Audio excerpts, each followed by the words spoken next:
Je pense qu'on peut s'entendre pour dire que lorsqu'on s'attarde au fil des événements, on s'attaque toujours à une forme de fiction. C'est-à-dire que les événements ne s'enchaînent jamais véritablement sur un fil. Le fil, on le tisse à partir de notre point de vue, de notre expérience, de notre vision du monde, du filtre que l'on pose, bref, volontairement ou non, sur les choses. J'en parle parce que lorsqu'on choisit un sujet pour une présentation de colloque, finalement, on tisse un fil à partir de ce qu'on a observé. Et c'est particulièrement délicat, je pense, lorsqu'on le fait pour des enjeux contemporains comme ici. C'est difficile d'avoir le recul auquel on a été habitué dans le cadre de nos études. Les choses sont dans notre face, si on le pratique aussi, on a les deux pieds dedans, et autres métaphores de proximité corporelle quelconque. Mais le revers et le plaisir du pratiquant, c'est aussi celui de parler au jeu. Donc, depuis 2012, j'ai fait partie de Fermaille, dont on a entendu parler tout à l'heure, puis j'ai été membre actif de La Tournure, dont on entendra parler plus tard. Et en même temps, je me suis aussi intéressée d'un point de vue universitaire, mettons, aux autres collectifs et groupes qui sont apparus dans les dernières années, particulièrement ceux qui produisent et ou publient des recueils et des hymnes de poésie. Je me suis intéressée aux théories du geste et de la communauté, et vous connaissez aussi cet effet, j'en suis certaine, je me suis mis à voir des gestes et de la communauté partout. Pour moi, qui a atterri dans l'univers des collectifs le jour même de la déclaration du début de la grève, c'était une évidence que le retour des groupes de travail, coopératifs et autres regroupements était directement lié à la grève. Ces regroupements étaient le résultat de notre apprentissage de la communauté.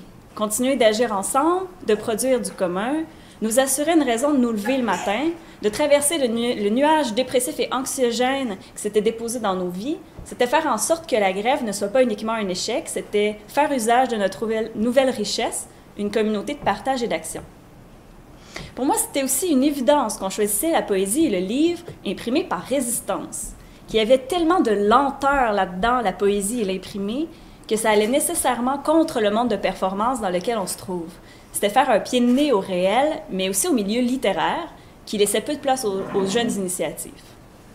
Pour moi, sur mon fil à moi 2012, est le moment où l'engagement dans les textes ou dans les gestes n'est plus aussi souvent tourné au ridicule. Dans un atelier de poésie en 2011, je me suis quand même fait dire « On fait plus ça écrire au nous, c'est moralisateur. » Tu sais, Paul, come on, on a fait un panel de colloques là-dessus.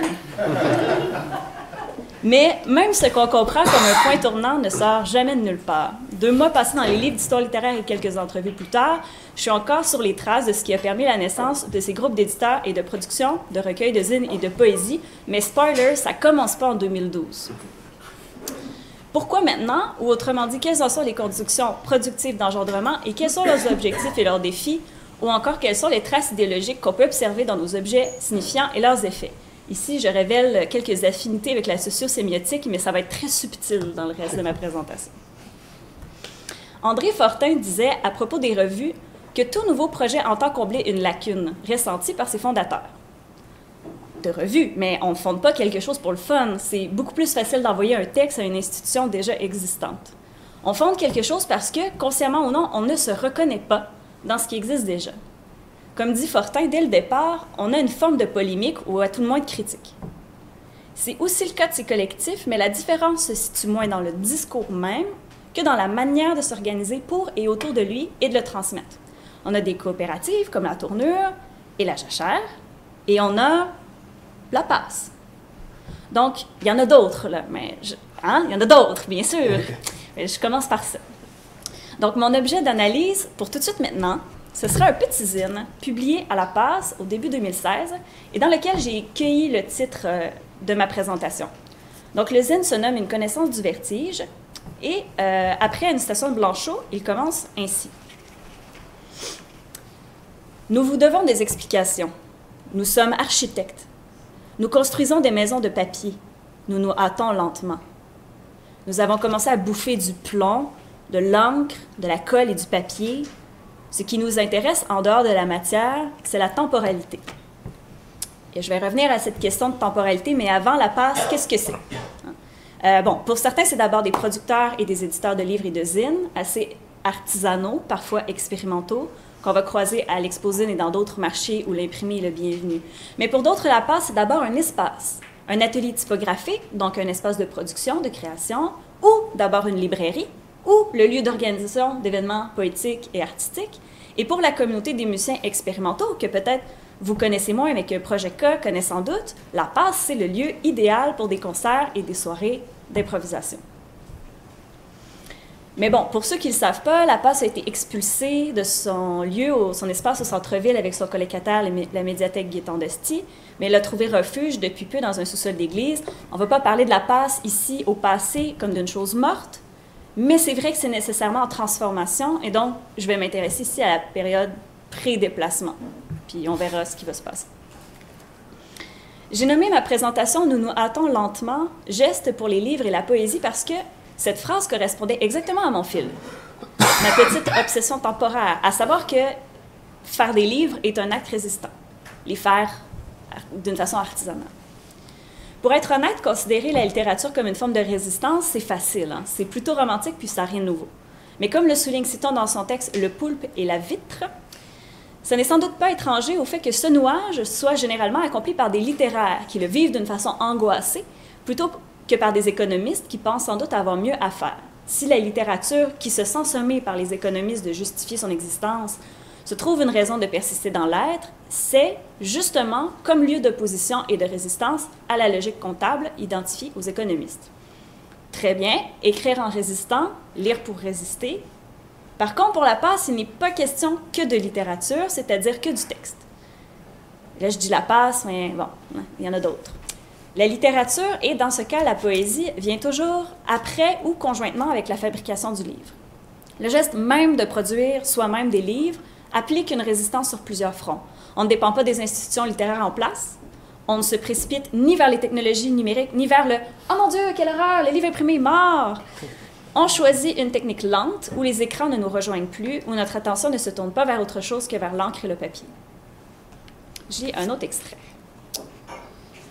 Nous avions devant nous les oracles des oracles de mort. Mort du livre, mort de la presse, mort de l'impression. Nous salissons nos premières feuilles quand le Collège Antique songeait à remplacer le nom de son programme d'impression pour celui de Technique en imprimabilité vouée au développement d'imprimés numériques à haute valeur ajoutée. Entre les deux, le possible. Nous ne sommes pas réactionnaires. La différence fondamentale entre les livres cartouches que nous relions et ceux qui nous jettent à la gueule, l'investissement total de la matière et du temps par le biais de gestes répétés, exercés de bon cœur par des mains et des machines, comme autant de coups de couteau plantés dans la carotide du réel. La passe a-t-elle lu Annie Lebrun? Je ne sais pas. Annie Lebrun n'aime pas le réel. Pour ceux qui ne connaissent pas Annie Lebrun déteste le réel. Ce qu'on fait se pose d'abord contre la mort du livre, contre la dispersion de la presse et de l'imprimé, contre le réel. Ce n'est pas tant la poésie qui tient lieu de subjectivité rebelle ou de technique de lutte, même si la passe soutient qu'elle produit surtout de la poésie parce que c'est le momentum à capturer. Ce n'est pas la poésie donc, mais vraiment le geste de faire des livres et de le faire d'une manière artisanale.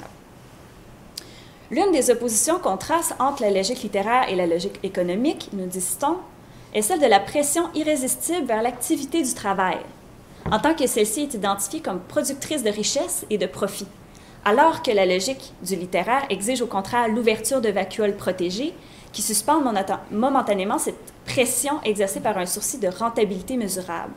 Et la vacuole, c'est aussi cet espace où on n'est pas obligé d'écouter des publicités, on n'est pas assailli par toutes sortes de pop-up.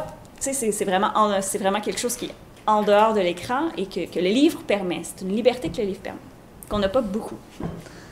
Mais ici, avec la passe, le travail, la fabrication même du livre est en adéquation et participe à cette suspension.